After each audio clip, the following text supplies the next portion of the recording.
Do you think कि society mail और female को अलग अलग तरीके से ट्रीट करती है, और क्या सोसाइटियल प्रेशर मेंटल हेल्थ को बढ़ा सकता है? सोसाइटी मेल और फीमेल को अलग ट्रीट करती है, मैं कह सकता हूँ अभी भी डिफरेंस है। बट यदि मैं बोलूँ कि आज से 15 साल पहले और आज में, वो डिफरेंस काफ़ी हद तक कम हुआ, रिड्यूस हुआ, ठीक है ना, एग्जैक्टली। और because of better female education, better job opportunities, openness, exposure, इन सब चीज़ों से ये चीज़ें कम हुई है। और फैमिलीज ने भी इस चीज़ को एक्सेप्ट करना शुरू किया है। और फिर भी अभी हमारे रूरल एरियाज़ में, जो हमारे आसपास के रूरल एरिया, उसमें अभी भी बहुत ज़्यादा डिफरेंस है। एंड यस, सोसाइटी बहुत बड़ा कई बार प्रेशर इम्पोज करती है, जिसकी वजह से हमारी मेंटल हेल्थ प्रभावित हो। और इसका बहुत बड़ा रीज़न है जो नॉर्मल नॉर्म्स होते हैं। कई बार क्या होता है ना, चीज़ें नॉर्म्स में नहीं फिट हो, और उस नॉर्म्स में फिट होने के चक्कर में बहुत सारे इश्यूज आने लग जाते हैं। नॉर्म्स मतलब कि कई बार क्या होता है, सोसाइटी का ये चीज़ ऐसे ही करनी है, या हमारे परिवार में ऐसे ही होती है, ये वैसे ही होती है, ठीक है ना। पीपल स्टार्ट थिंकिंग, बिकॉज ये time is changing, generation is changing. Generation is change. और कई बार सोसाइटी कुछ इस तरीके की ऑर्थोडॉक्स फीलिंग होती है, जिसकी वजह से वो चीज़ें चेंज नहीं हो रही, तो उसकी वजह से क्लैश होता है जनरेशन में। तो आई थिंक जैसे जैसे चेंजेस आ रहे हैं उस तरीके से हम, हालांकि चेंजेस आ रहे हैं, बट हाँ, इसमें हम कह सकते हैं कि सोसाइटी का एक बहुत इंपॉर्टेंट रोल है। कई बार लोगों को पता होता है इसको प्रॉब्लम है, बट इलाज नहीं करा रहे। क्यों? क्योंकि कोई क्या सोचेगा कि इसको बताओ मेंटल हेल्थ की या मानसिक रोग हो गया है, ठीक है ना। कई बार क्या होता है, एक आपको जो अपने यहाँ बहुत बड़ी प्रॉब्लम है, अब ये बात आई है तो डेफिनेटली बोलना चाहिए। क्या होता है कि कई परिवार हैं जिनमें कभी भी कोई ऐसी चीज़ें नहीं थी कि कभी घर में किसी ने अल्कोहल लिया या कोई नशे का सब पदार्थ लिया। अब नेक्स्ट जनरेशन आई, चीज़ें आज के समय में इतनी ओपन है, हर जगह अवेलेबल है, तो कई बार बच्चे ट्राई कर लेते हैं, ठीक है ना। और ट्राई करने के बाद फिर बहुत बड़ा क्लैश हो जाता है, बहुत बड़े डिफरेंसेज आ जाते हैं, ठीक है। सिर्फ उसको छुपाने के चक्कर में कि भैया हम ड्रिंक नहीं कर रहे, जैसे आजकल अपने रीवा में सबसे बड़ी प्रॉब्लम जो है कोरेक्स लेनी या गोलियां खाने की। वो सुन के हैरानी होगी, पहली बार में कोई भी नहीं सोचता कि मैं कोरेक्स पीऊंगा या वो गोलियां खाऊं, ठीक है। क्योंकि हम लोग पर बहुत सारे पेशेंट, तो मैं हमेशा पूछते हैं शुरू कैसे। तो द ओनली रीजन जिसकी वजह से लोग ये मेडिकल नशा करने लगते हैं, उसका रीजन है कि उससे महक नहीं है। किसी को पता नहीं चल। और उनको ये भी मालूम कि ये कितने खतरनाक नशे हैं, और हम कितनी जल्दी इसकी गिरफ्त में आ जाएंगे, और फिर हमारी इस नशे को लेना मजबूरी होती है। तो सोसाइटी का बहुत इंपॉर्टेंट रोल है। और इन द अदर वे में आपको बोलूँ तो सोसाइटी कई बार प्रोटेक्टिव भी होती है। ये बोलना कि सोसाइटी की वजह से ये दिक्कतें ही हैं, तो ये भी गलत। सोसाइटी कई बार बहुत प्रोटेक्टिव रोल प्ले कर, हमारा सपोर्ट सिस्टम होता है, ठीक है ना। एक हमारे लिए सोसाइटी एक बहुत बड़ा सहारा हो, ठीक है ना। और सोसाइटी हमको कई तरीके से कह सकते हैं डिसिप्लिन रखता है, एग्जैक्टली, क्योंकि वो भी बहुत important, discipline is equally important. तो सोसाइटी का वही कह सकते हो डबल एज स्वॉर्ड है, जिस तरीके से हम उसको देखें। Again I would say excess of everything is bad.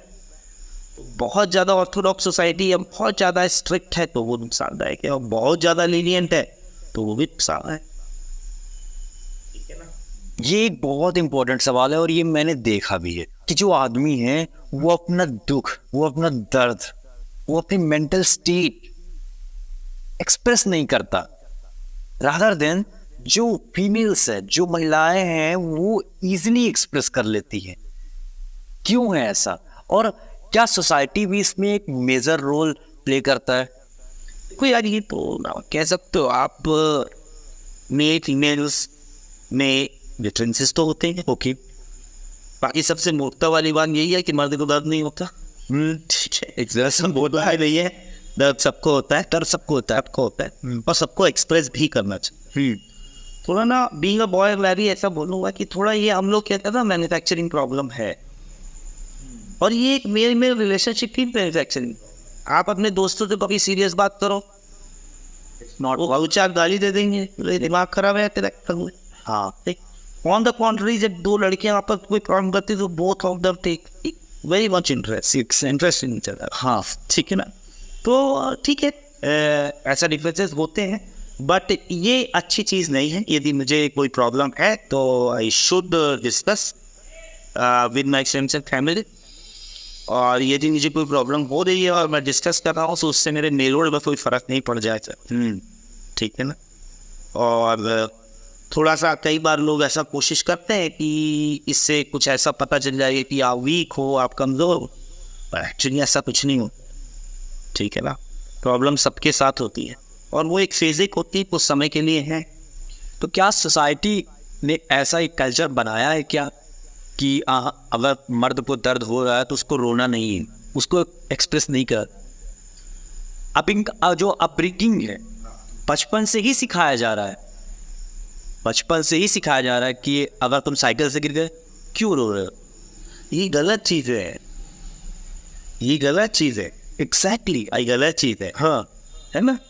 कई बार हम भी बात करें तो कई बार बोल देते हैं कोई लड़का छोटा बच्चा रो रहा है तो उसको हसीन बोल देंगे, अरे वो लड़की हो क्या जो रो रहे हो। ये गलत चीज़ है and these things should be corrected. Yes, यदि हम मेल फीमेल इक्वालिटी की बात करते हैं तो इसमें ऐसा नहीं है कि सिर्फ फीमेल्स को मतलब जो अपन सोचते हैं तो ये हर जगह इक्वल होनी चाहिए। और अब time is changing, now girls are very strong and ये बोल रहा कि नहीं गर्ल्स कि वो नहीं रोती, वो रोती हैं, तो ऐसा नहीं है, वो नहीं रोती, बहुत स्ट्रॉन्ग। और मेल्स भी एक्सप्रेसिव हो रहे हैं, मेल्स भी एक्सप्रेसिव हो रहे हैं। तो time is changing, things are changing. But हाँ, ये जो आपने क्वेश्चन पूछा मुझसे तो ऐसा बिल्कुल भी नहीं है। एवरीबॉडी शुड एक्सप्रेस और ये एक नॉर्मल। आप पिछले 10 सालों से रीवा शहर में काम कर रहे हैं। इतने सालों में आपने अपने कस्टमरों, पेशेंट्स में सबसे ज्यादा रेयर क्या चीज देखी?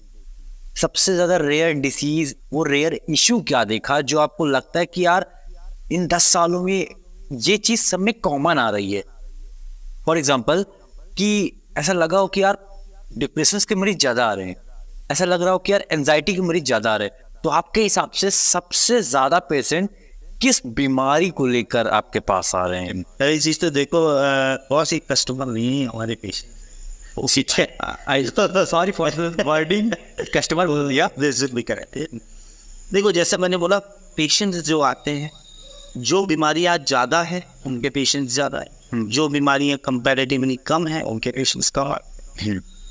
तो सबसे कॉमन पेशेंट्स जो हम लोग के पास आते हैं वो आते हैं एंजाइटी के, हेडेक के, डिप्रेशन के और एडिक्शन।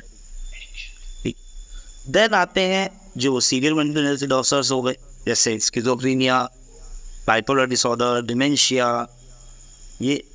और फिर उसके अलावा फिर कुछ रेयर डिसऑर्डर्स जो उनके पेशेंट। पर ये बता पाना बहुत मतलब this is not a right question and a right thing to answer, because ये सब चीज़ें बहुत वेरी करती। ठीक है ना। बहुत कॉमनली कई बार ऐसा होता है कि सुसाइड्स के पेशेंट बहुत ज़्यादा आ रहे हैं, सुसाइडल अटेम्प्ट के पेशेंट बहुत ज़्यादा आ रहे हैं। सो ये वेरी करता रहता है, बट सभी तरीके के पेशेंट्स हैं जो आते हैं मदर। बट हाँ, डेफिनेटली आई वुड से हेडेक बहुत कॉमन प्रॉब्लम है, बहुत कॉमनली इग्नोर्ड प्रॉब्लम है। इग्नोर्ड, बिल्कुल, कि पेशेंट्स को हो रही है दिक्कत, सालों से दिक्कत हो रही है और वो ट्रीटमेंट नहीं करा रहे हैं। इग्नोर्ड थोड़ा एक्सप्लेन करिए। इग्नोर्ड का मतलब कि प्रॉब्लम हो रही है पर हम उसका इलाज नहीं करा रहे हैं। एंजाइटी बहुत कॉमन प्रॉब्लम है, हो रही है बट पेशेंट को भी नहीं मालूम कि ये बीमारी है, घर वालों को भी नहीं मालूम ये बीमारी है, अच्छा, और इलाज नहीं करा रहे। तो जिस चीज़ की एक्चुअली बहुत ज़्यादा ज़रूरत है वो अवेयरनेस की ज़रूरत है, कि लोग इन चीज़ों को समझें। और उसमें आप लोग के पॉडकास्ट या यूट्यूब या ये कई बार बहुत अच्छा रोल प्ले करते हैं। पेशेंट वीडियोस देखता है, बोलता है अरे यार ये तो मुझे ही है दिक्कत। देन उसको लगता है कि जैसे कल मेरे पास एक पेशेंट आई है, उसको सालों से ओसीडी की दिक्कत है। OCD is obsessive compulsive disorder. इस बीमारी में व्यक्ति के अंदर कुछ विचार आते हैं जो वो जानता है गलत है, पर वो रोक नहीं पाता। जैसे कई बार उसको विचार आएंगे कि जैसे मेरा हाथ गंदा है, हाँ, और वो बार बार हाथ धोए। इस बीमारी में कई बार मरीज को नहाने में 3-3 घंटे लग जाए।